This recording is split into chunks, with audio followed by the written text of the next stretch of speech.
Imaginemos un aula hoy, un libro de historia abierto. Se está estudiando colonización, independencia, imperios, conflictos sociales. Las palabras que se repiten: poder, dominio, desigualdad, resistencia. El enfoque es claro.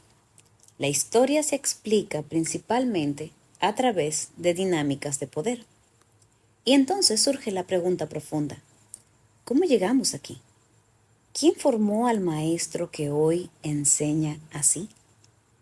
¿Desde qué visión del conocimiento fue preparado? Para responder debemos retroceder varios siglos.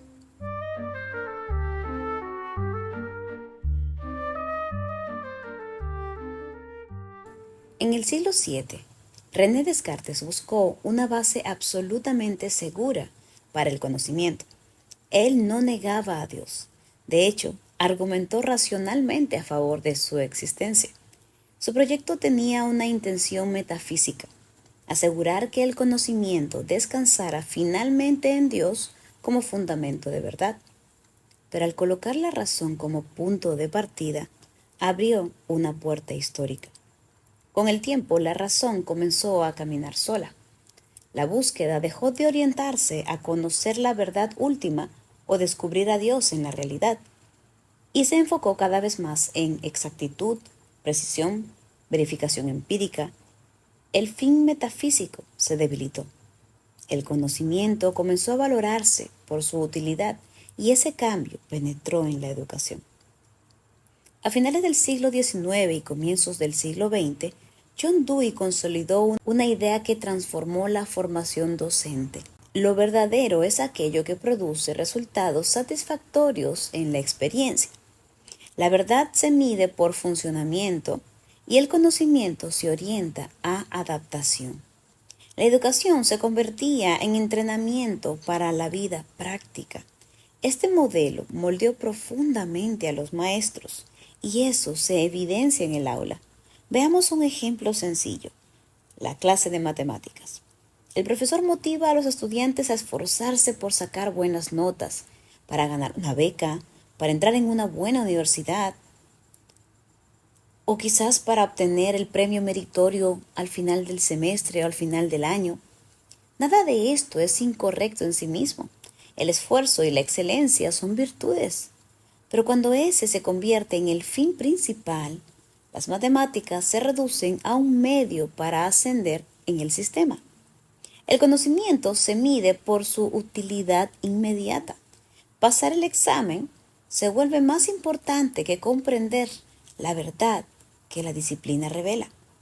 Desde una cosmovisión bíblica, las matemáticas reflejan orden, coherencia, exactitud en la creación.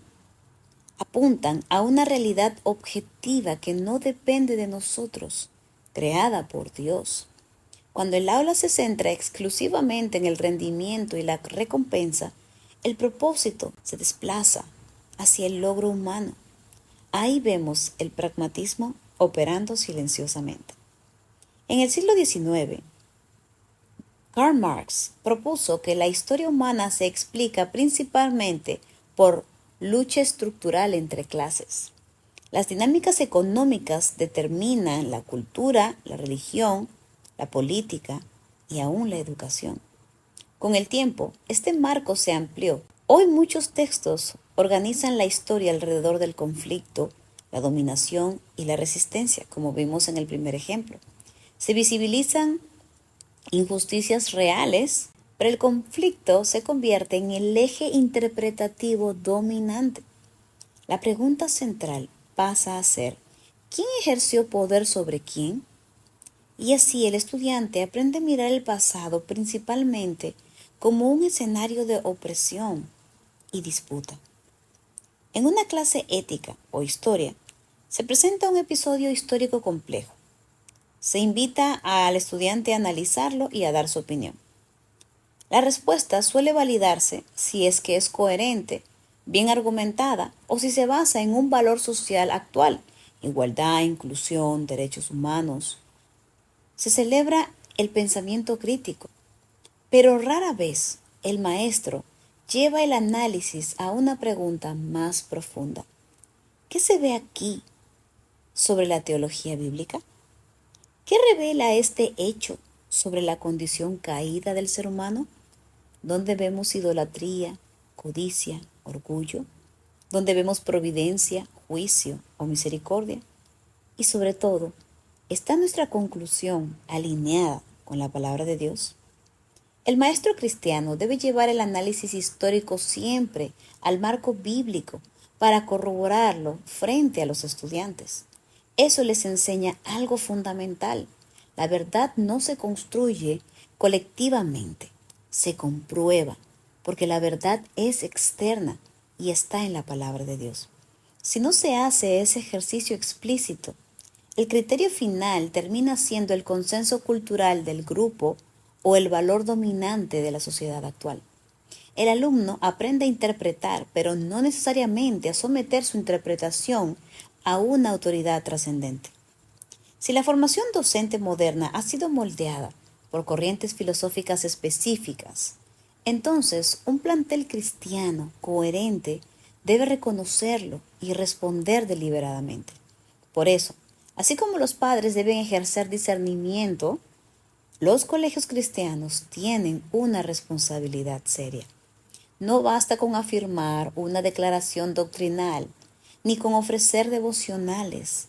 Deben evaluar la postura filosófica y pedagógica de los docentes al integrarlos y formar activamente a su equipo en una cosmovisión bíblica aplicada en cada asignatura. No se trata solo de decir que creemos en la verdad de la palabra. Se trata de examinar por qué usamos ciertos libros de texto, por qué adoptamos determinadas metodologías, qué valor transmitimos en la historia, cómo entendemos la evaluación de manera pragmática, por ejemplo, o qué motivaciones promovemos en el aula. Implica descender a capas mucho más profundas. ¿Por qué enseñamos esto así? ¿Desde qué marco lo hacemos? ¿Estamos formando el razonamiento lógico como reflejo de un orden real en la creación divina o simplemente entrenando para aprobar exámenes? Las respuestas revelan el marco real desde el cual operamos.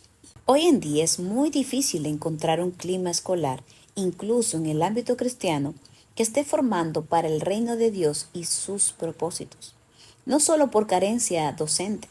Vivimos en una cultura pragmática, moderna, utilitaria y conveniente. Servimos al sistema. Por eso nos cuesta comprender motivaciones que no sean rendimiento, éxito o eficiencia.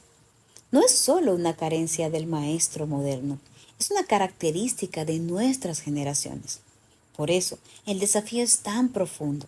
No se trata simplemente de mejorar un currículum, se trata de recuperar una visión metafísica del conocimiento, de volver a enseñar historia no solo como relato de poder, sino como escenario donde Dios actúa y donde el corazón humano es examinado. Y la pregunta final queda abierta. ¿Podremos formar no para encajar en el sistema, sino para cumplir propósitos eternos?